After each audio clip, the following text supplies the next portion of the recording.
Bonsoir, peuple de Dieu, et bienvenue dans l'église des révélations. Une fois de plus, vous êtes devant moi et je suis heureux.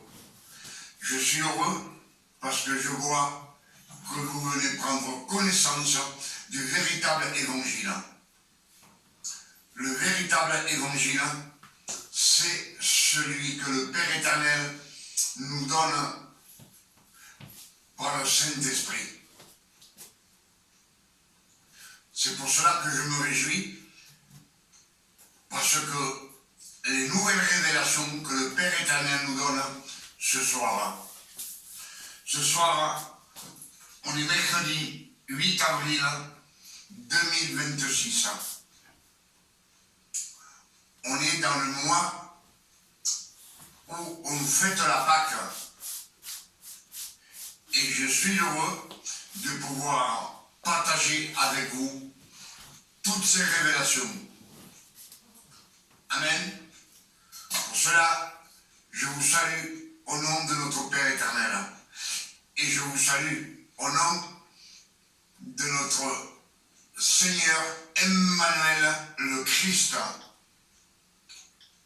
Comme je vous le dis toujours, c'est le vrai nom que le Père éternel a donné au fils de Marie. Celui que les latins lui ont donné un prénom latin. Jésus, c'est un prénom latin. Amen. Et le Père éternel, quand Ésaïe a prophétisé, Ésaïe 7, verset 14, nous dit que le fils de Marie, elle lui donnera le nom de Emmanuel, qui se traduit par Dieu parmi nous. Amen. C'est ce que nous disent les Écritures.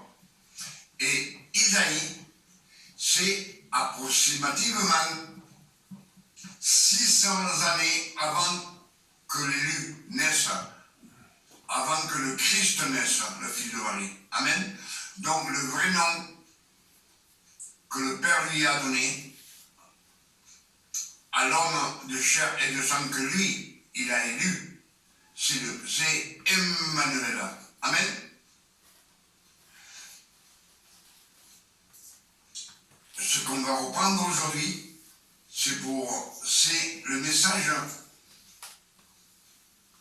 que j'ai prêché le jour de la Pâque, dimanche 5 avril.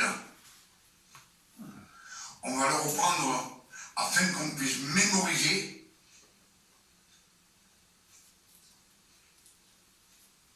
et qu'on puisse pratiquer ce que Dieu veut de nous.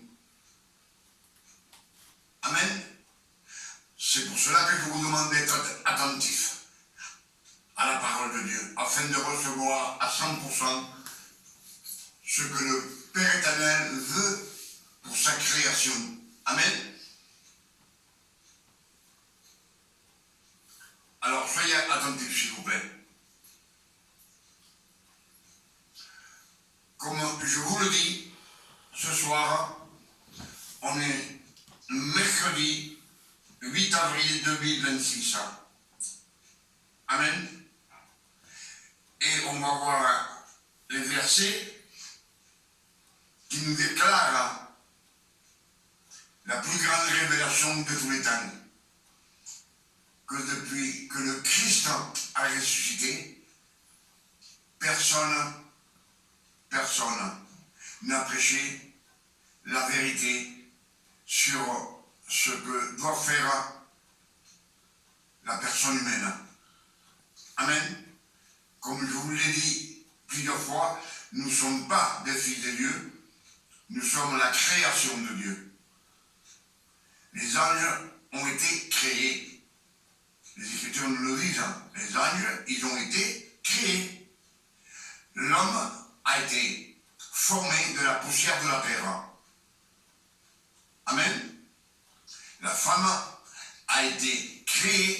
du côté de l'homme. Donc, ce ne sont pas ses fils, ni l'un ni l'autre. Amen. Nous sommes la création. Amen. Et ce qu'on va méditer ce soir, c'est quelques versets afin que le Père éternel nous donne des révélations. C'est la révélation la plus grande de tous les temps que le Père éternel nous donne dans cette année 2026. Et au mois d'avril, au mois de la Pâque, où on fête la Pâque. Amen. Alors Jean 1, verset 29 nous dit, Jean le Baptiste voit venir le Christ, et il s'exclame à voix haute en disant, voici venir l'agneau de Dieu, celui qui enlève le péché du monde. Celui qui enlève le péché du monde, il enlève le péché. Ce qui nous condamne, c'est le péché. Et lui, il enlève, c'est pas qu'il le change de place, il enlève. Amen.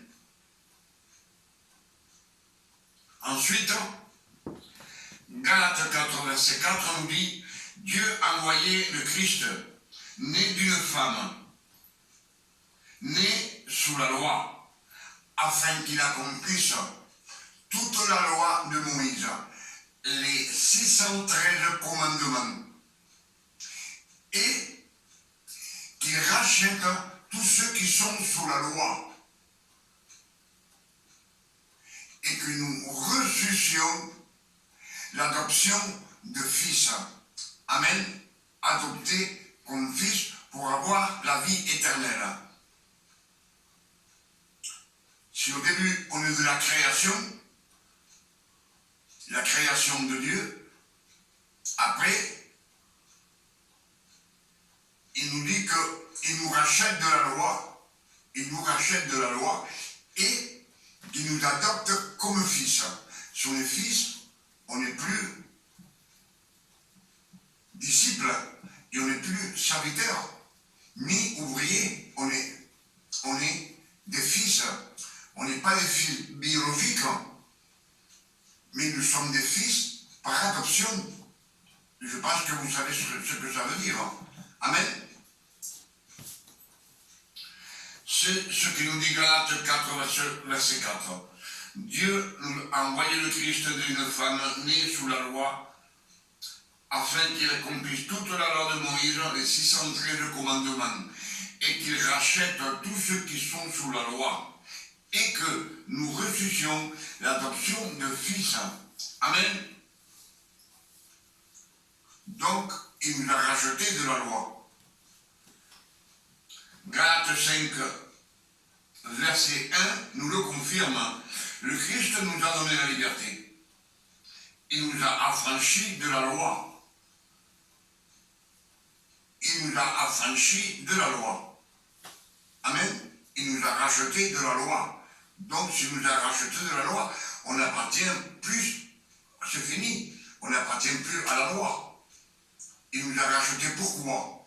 Pour nous donner la vie éternelle. Parce qu'il nous a rachetés avec ses souffrances. Ses mains transpercées par les clous, ses pieds transpercés par les clous, son corps flageolé par le fouet, presque jusqu'à la mort, une couronne d'épines qui s'enfonçait dans sa chair sur la tête. Ça devait être terrible. 33 ans en train de souffrir pour nous racheter de la loi et pouvoir nous donner la vie éternelle, c'est-à-dire nous racheter de la loi, nous adopter comme fils, afin que nous ne soyons plus ni dans la loi, ni création, adoptés comme fils. Amen. C'est ce que nous dit Galates 5, verset 1. Galates 5, verset 1. Le Christ nous a donné la liberté. Il nous a affranchis de la loi. Il nous dit maintenant, ne vous laissez plus mettre jamais sur le joug de la servitude. La servitude, c'est d'être un serviteur. Être un serviteur. Il nous dit, je vous ai racheté de la loi, alors ne revenez plus à la loi. Vous êtes mes fils maintenant. Ne vous laissez plus mettre sous le juge de la servitude. Pourquoi? Parce que Dieu sait qu'on a le libre arbitre et on peut sortir de la servitude ou rester avec notre premier maître. Maître, c'est la loi. Le maître, c'est la loi que Dieu a donnée aux 12 tribus d'Israël. Amen.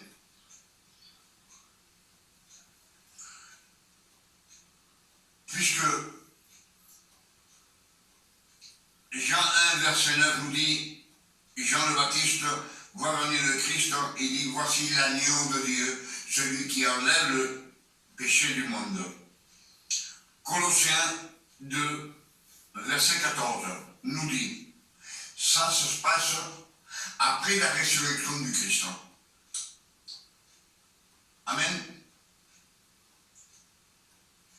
Et les Écritures nous disent, Colossiens 2, verset 14, nous dit, le Christ a effacé l'acte des ordonnances qui nous condamnaient et qui subsistaient contre nous. Elles nous condamnaient chaque jour. Ce qui nous condamnait, c'était le péché. Amen. C'est le péché qui nous condamnait. Mais le Christ a effacé ces ordonnances. Ces ordonnances, c'est la loi. Amen. Qui subsistaient contre nous. Et le Christ les a détruites. Il les a détruites. Il n'existe plus, ces ordonnances. Amen. Ce qui nous condamnait, on péchait, on était condamnés. On devait faire des sacrifices. On pouvait être lapidé à mort. Amen. Donc, c'est le péché qui nous condamnait. Mais lui, il a tout effacé. C'est ce qu'il nous dit Colossiens 2, verset 14. Le Christ a effacé l'acte des ordonnances qui nous condamnaient et qui subsistaient contre nous. Et le Christ les a détruites en les clouant à la croix. À la croix sur le mont de Golgotha. Amen. Et Colossiens 2, verset 15 nous dit, Christ a dépouillé les dominations, ce qui nous dominait. Ce qui nous dominait à ce Fils, ce qui domine, c'est ce qu'on a dans notre mentalité de voler. Il nous a dépouillé. C'est ce qui nous domine, les dominations. Tout ce qui est vicieux.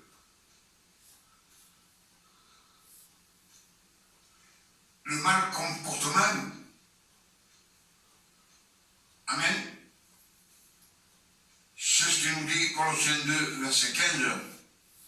Christ a dépouillé les dominations et les autorités et il les a mises en spectacle. Les autorités ont été aussi effacées. Il n'y a plus d'autorité pour les fils de Dieu. Il n'y a plus d'autorité, il n'y a plus de condamnation. Amen. Vous avez bien compris, je pense, ce que disent les Écritures. Donc, le Christ a tout effacé. Il a effacé les ordonnances qui nous condamnaient. Il les a détruites. Il a dépouillé les dominations et les autorités.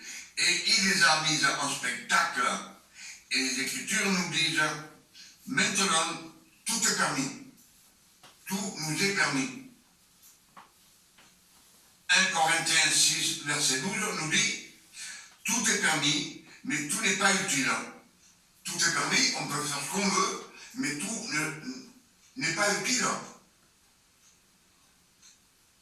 Si on pêche, on peut pêcher. Mais ça ne sert à rien, ni pour le bien, ni pour le mal. C'est pas utile. Amen. Si on pêche, c'est le péché qui nous condamne. Mais là, il nous dit, 1 Corinthiens 6, verset 12, Tout est permis, mais tout n'est pas utile. Tout m'est permis, mais tout n'édifie pas. Tout ne nous édifie pas. Mais ça ne nous condamne pas. Amen.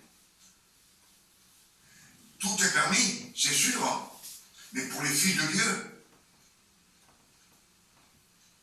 Le Christ dit, je m'en vais, je vous enverrai le Saint-Esprit aux apôtres qui ont été choisis. Il leur dit, le Saint-Esprit vous conduira dans la vérité et la vérité vous fera libre. Libre. Amen. Mais si le Saint-Esprit nous conduit, ne croyez pas que tout est permis, que vous allez plonger dans le péché. Le Christ nous amènera, c'est lui qui vous conduit. C'est le Saint-Esprit qui vous conduit. Il ne veut pas vous mener vers le péché. Au contraire, il va vous donner sa sanctification. Vous l'accompagnerez, c'est lui qui vous mène. Amen. C'est pour cela qu'un Corinthien nous dit, 1 Corinthiens 6, verset 12, nous dit, tout est permis, mais tout n'est pas utile. Tout est permis, mais tout n'édifie pas. Ça ne nous édifie pas, mais ça ne nous condamne pas. Amen. Donc, tout est permis, on peut faire tout ce qu'on veut, puisque le péché a été effacé. On peut pécher comme cela nous plaît, comme cela nous semble, et on n'est pas condamné. La loi obligée à faire des sacrifices de notre volonté, des sacrifices de notre corps, comme le Christ a souffert sur la terre. Amen.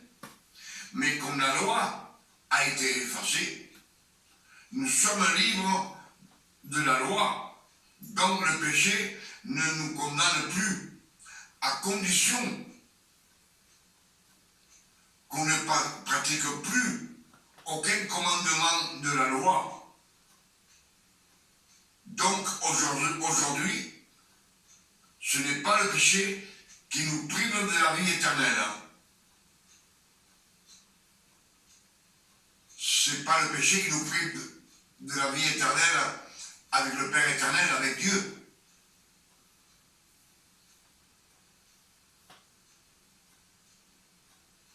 Amen. Puisque les Écritures nous disent que ce qui tue les chrétiens, c'est la loi. Ce qui tue les fils de Dieu, c'est la loi. C'est de rester dans la loi. Amen. Que le Père éternel soit béni et glorifié et sanctifié sur la terre comme au ciel. Je remercie le Père éternel parce qu'il a tout effacé, tous ces commandements qui nous condamnaient. Il nous condamnait à mort. Les commandements, quand on péchait, on nous lapidait dans la loi. Maintenant, on vit dans la grâce. Mais si le Père éternel a donné son Fils pour nous racheter de la loi, c'est qu'on n'appartient plus à la loi.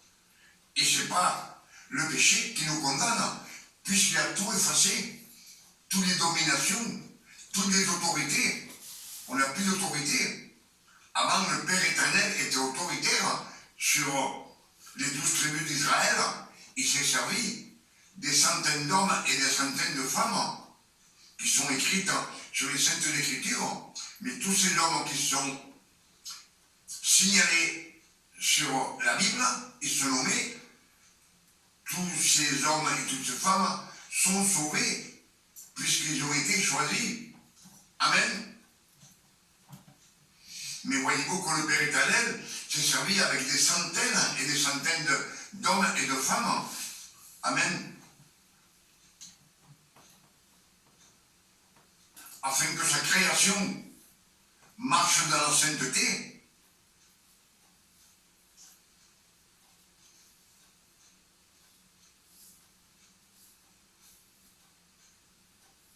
Et comme je dis, comme le Père éternel, le Christ, lui, il a tout effacé avec son sang précieux sur la croix de Golgotha, cloué des pieds et mains, il a payé avec son propre sang, son précieux sang qui nous donne la vie éternelle. Et je dis merci Père éternel, merci mille fois, parce que tu nous as délivrés de la malédiction de la loi, car il nous est dit dans les Écritures, 2 Corinthiens 3, verset 6 nous dit que la lettre écrite en pierre tue. La lettre écrite en pierre, ce sont les 10 commandements.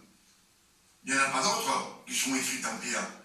Le reste a été écrit sur des peaux de bêtes. Amen. Il n'y a que les 10 commandements. Et les Écritures nous disent, 2 Corinthiens 3, verset 6, nous dit que la lettre écrite en pierre tue. Il tue l'homme et la femme. Amen. C'est pour cela que tous ceux qui sont morts sous la loi, ils n'ont pas hérité le royaume de Dieu. Un seul péché. Et tu n'héritais pas le royaume de Dieu. Amen.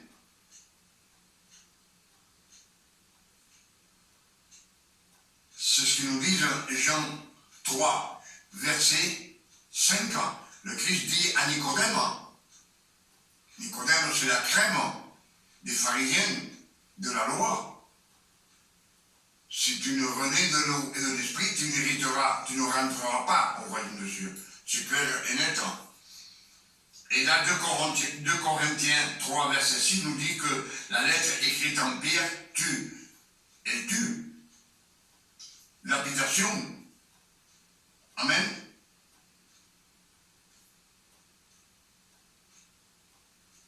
Il n'y a que les élus qui sont sauvés.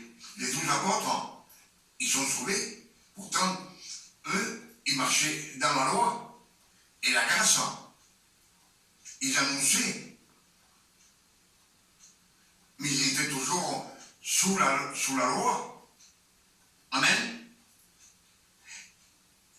Et 2 Corinthiens 3, verset 6 nous dit, la lettre écrite en pierre, elle tue. Le ministère de la mort, écrit en pierre, c'est la loi. Le ministère de la mort, écrit en pierre, c'est la loi. Donc, si on réfléchit bien, ce n'est pas aujourd'hui, ce n'est pas le péché qui nous tue. C'est la loi. C'est pour cela que le Père a travaillé avec des centaines d'hommes et des centaines de femmes. Et le Christ a 33 ans pour accomplir toute la loi et nous racheter de la loi et nous adopter comme fils. Amen. Donc, c'est une très grande révélation que le Père éternel nous a donnée dans ce mois d'avril.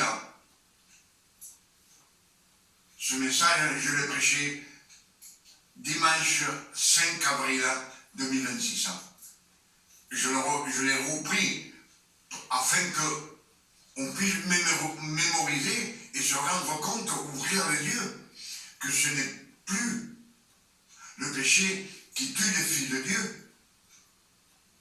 C'est plus le péché. Si le péché tue les filles de Dieu, tout le monde est perdu. Donc, celui qui nous tue, c'est la loi. Il nous est bien dit, 2 Corinthiens 3, verset 6, le ministère de la mort, c'est la lettre écrite en pierre, c'est le ministère de la mort. Alors, il faut jeter la loi, il faut arrêter de jeûner, de rester 2-3 jours sans manger, il faut arrêter de demander pardon à genoux, il faut arrêter de faire des commandements qui étaient obligés sous la loi, de se baptiser dans une rivière. Amen. Tout cela, il faut le jeter, puisque c'est la loi qui nous tue. Ce n'est pas le péché. Pour cela, je vous dis que c'est la plus grande révélation de tous les temps, depuis que le Christ a ressuscité sur la croix de Golgotha, qu'il était crucifié, puis il a été... Le Père éternel a fait ressusciter le troisième jour. Amen. Personne au monde n'a prêché ces versets de la Bible. Pourquoi? Par ignorance? C'est possible, puisque 2 Corinthiens 4, verset 3, nous dit que tout celui que l'évangile, il est voilé pour tous ceux qui périssent. Si tu péris, c'est que tu ne rentres pas au paradis. Amen. Et nous dit bien, ce verset, que le Dieu de ce siècle a aveuglé l'intelligence du monde entier, afin qu'on ne voit pas briller les splendeurs de l'évangile. Les splendeurs, la lumière, c'est le don non mérité, la grâce de notre Seigneur, le Christ. C'est par lui que nous sommes sauvés, par son sang précieux. Il a tout effacé. Amen.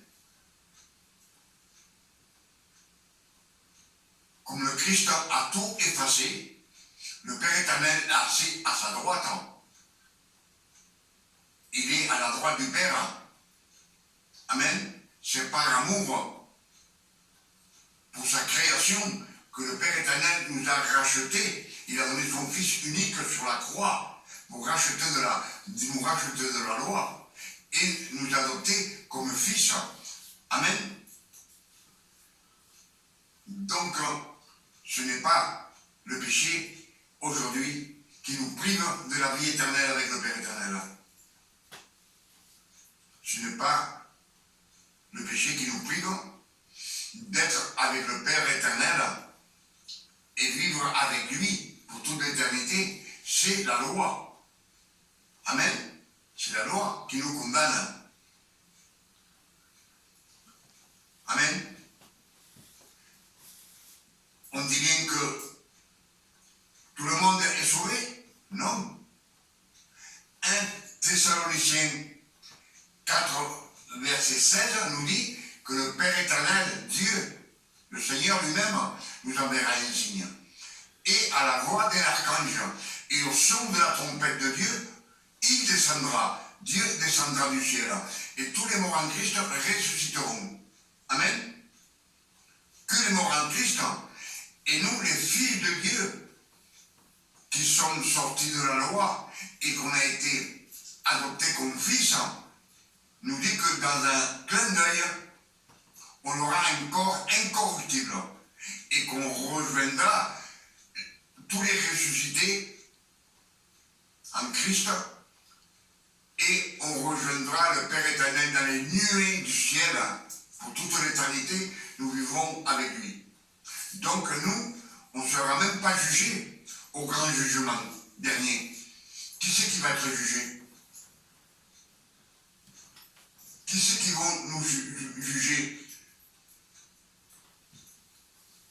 Ceux qui sont sous la loi, ils vont être jugés. Le Père éternel ne juge pas, il ne condamne pas. Le Père éternel est amour, miséricordieux pour sa création. Amen. Le Christ, lui, c'est notre sauveur. C'est lui qui a donné sa vie sur la croix pour sauver l'humanité, la création. Amen. Donc celui qui va vous accuser, ceux qui sont sous la loi, c'est Lucifer. Lucifer, l'accusateur. Lui, il va vous accuser devant Dieu et devant le Christ. Lui, c'est notre avocat, celui qui va nous défendre contre Lucifer. Amen. Alors, écoutez-moi bien, tous ceux qui sont sous la loi et qui pratiquent encore de nos jours, dans les églises qui pratiquent des ordonnances de de la loi, qui appartiennent à la loi, ils sont toujours dans la loi, ils ne sont pas nés de nouveau. Eux, ils vont être condamnés. Et en plus aussi, les incrédules, ceux qui ne croient pas en Dieu, ni au Christ, comme on dit, les athées, ils sont athées, ils ne croient même pas dans les étoiles. Amen. Je pense que ce message est grandiose, qui nous a donné le Père éternel dans cette année 2026 et surtout dans ce mois d'avril. Amen. Pour cela, je dis merci, Père éternel, que ton nom soit béni et glorifié et sanctifié sur la terre comme au ciel. Je suis toujours reconnaissant pour tout ce que le Père éternel me donne. Et je demande au Père éternel qu'il puisse bénir mes frères et mes soeurs qui sont en face de moi. Écoutez, et vous qui écoutez ce message, c'est le message le plus grandiose de tous les temps. Personne n'a prêché. Peut-être par ignorance, c'est possible. Mais si vous m'écoutez, arrêtez de faire des baptêmes dans l'eau de la rivière. Arrêtez de jeûner 2-3 jours ou 4 jours pour demander quelque chose au Père éternel. Et arrêtez de vous mettre à genoux quand vous avez péché, de vous mettre à genoux en pleurant pour que Dieu vous pardonne. Il nous a déjà pardonné. Il y a approximativement 2026 années que le Christ a tout effacé sur la croix de Golgotha. Amen. Pour cela, réfléchissez bien. Ce message est beaucoup pour toutes les églises de la terre, pour toutes les églises.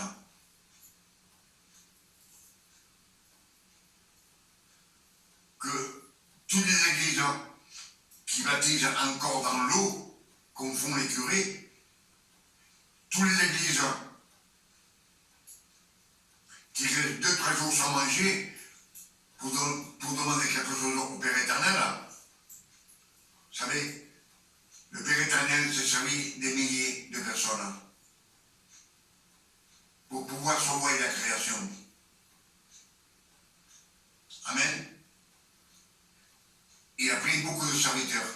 Et le Christ, Matthieu 20, verset 28, nous dit que le Fils de l'homme est venu non pour être servi, mais pour vous servir à vous. C'est-à-dire, nous avons un serviteur, c'est le Christ, notre serviteur maintenant. Amen. Pour cela, il nous dit, quand vous demandez au nom, à mon nom, demandez à mon nom, au nom de Emmanuel le Christ, notre Sauveur. Et quand on demande quelque chose au Père éternel, le Christ est à la droite du Père. Ce que vous demandez, le Christ le donne au Père éternel. Le Père éternel, c'est lui qui nous bénit. C'est lui qui nous garde sous ses ailes. Amen. S'il nous garde et il nous bénit, il nous donne beaucoup de bénédictions. Et il nous dit bien, servez-vous. Le bouclier, c'est notre Père éternel, notre bouclier.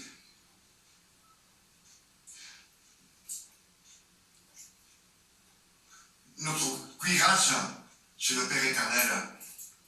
Notre forteresse, notre bunker, c'est lui qui nous garde. Amen. Demain, on sera jeudi 8, 9. Demain, jeudi 9 avril 2026. Et je vous invite à venir à l'église des révélations. Père éternel va nous donner beaucoup de révélations. Chaque jour, il nous donne peu à peu. Mais ces révélations nous enrichissent sur la présence de Dieu, sur la façon de nous conduire. c'est ce que le Père éternel veut. C'est pour cela que je vous dis que dans cette année 2026, le Père éternel nous a ouvert les portes du ciel afin que nous ressuscions le véritable évangile. Celui qui nous mène sur le chemin, qui mène à la gloire de Dieu avec lui pour toute l'éternité. Amen. Venez à bras ouverts, et je vous attends. Venez beaucoup. Plus vous venez, plus je suis heureux de partager avec vous toutes ces révélations que le Père éternel nous donne dans cette année 2026. Chaque jour, chaque nuit. Que Dieu vous garde et vous bénisse. Amen.